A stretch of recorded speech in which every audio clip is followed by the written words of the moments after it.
Hello and good morning. Welcome to day 3 of online lessons for English.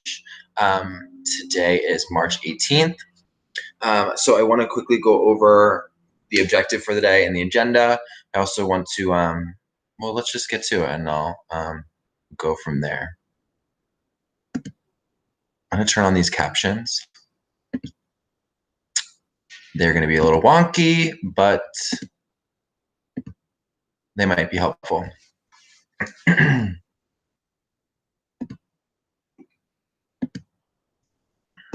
All right, so the goal of the day. Our objective is that we will be able to analyze the effects of repetition in a text. We've done this before. This is a review skill. I want to see how we can do with it using the resources that we have. So I first want to review examples from yesterday's class. I looked through different paragraphs and graded them on the scale that Actively Learn uses. And that way you can see you can go back, look at what you got. I gave some feedback in Actively Learn as well, and also looking at those grades. Then you guys are going to read a poem called I Sit and Look Out by Walt Whitman, who is just a phenomenal poet, very, very famous. So that'll be a good poem for you guys to read. And then you're going to do Unit 3 vocabtest.com today, and we'll go over that.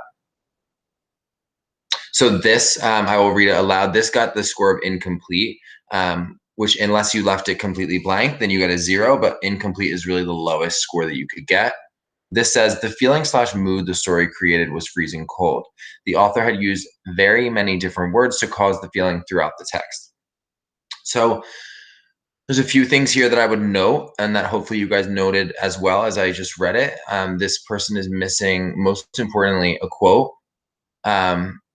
And that really is why it's incomplete. But if I'm then taking it further, this person's also not really saying what a mood is.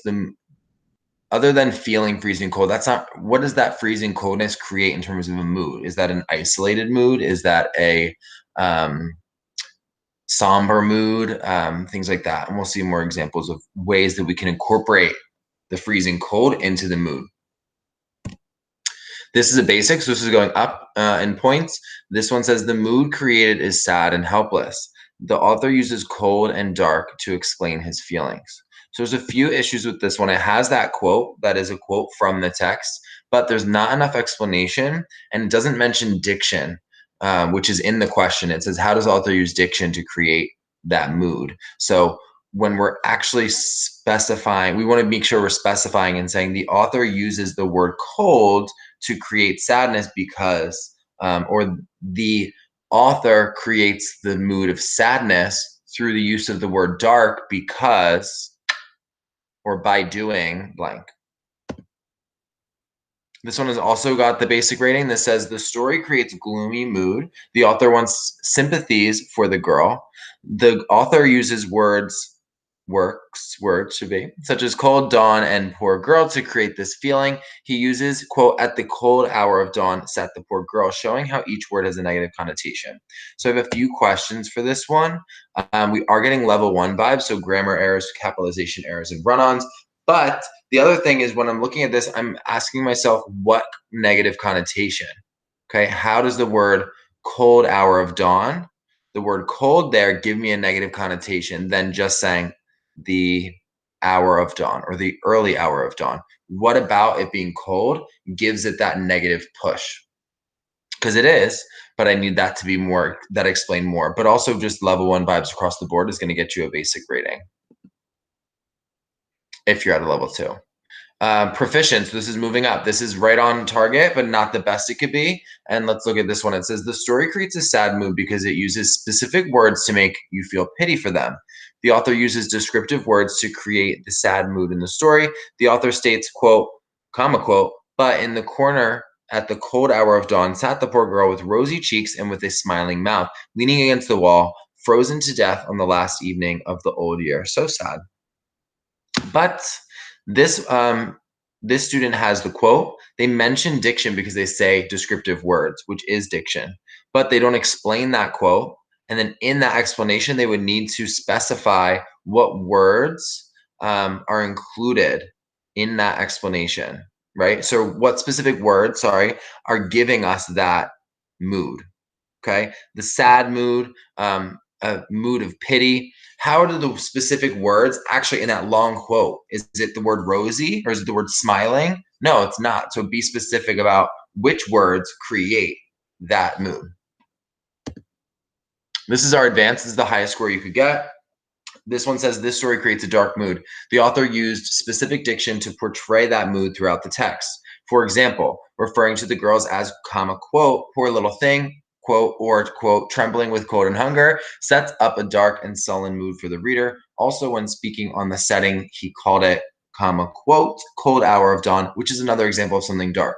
So this student could be pushing a little bit further, but they have the quote, they use specific diction, they explain what the diction does. The diction sets up a dark and sullen mood for the reader, and it includes a second example, which is really just pushing it further there as well. Oh no, that's a little cut off. So today we're using actively learn again. You're going to read and answer the questions as you go for I Sit and Look Out by Walt Whitman. As you read, I want you to consider the effects of Whitman's repetition, right? So he's going to be repeating something. What's the effect of that? What does that do for the poem for us as a reader? And then there's the caveat at the bottom. I recommend that you look at your grade from yesterday. Starting today, I will put in the grade from Actively Learn right into the grade book. Okay, so if you rushed through, answered the questions, quickly filled something out, didn't put a quote, all of those things, I want you to be thorough in and take your time because that grade is going to translate directly into your grade book starting today. So I really want you to take your time and jumping into the Google Meet if you have questions for me, and that way I can help you. Then once you're done that, you're going to complete Unit 3 vocab test. Same exact thing as yesterday. That should say Unit 3. My apologies. You're going to be completing the learning definitions and reverse definitions for Unit 3 vocabulary. Making sure that you're submitting those tests to daviesvocabtest@gmail.com and adding the definitions to your vocab document. Again, here's the steps for completing that. If you don't complete the vocab tests, both of them, then you will also see that negatively reflected in your grade as well.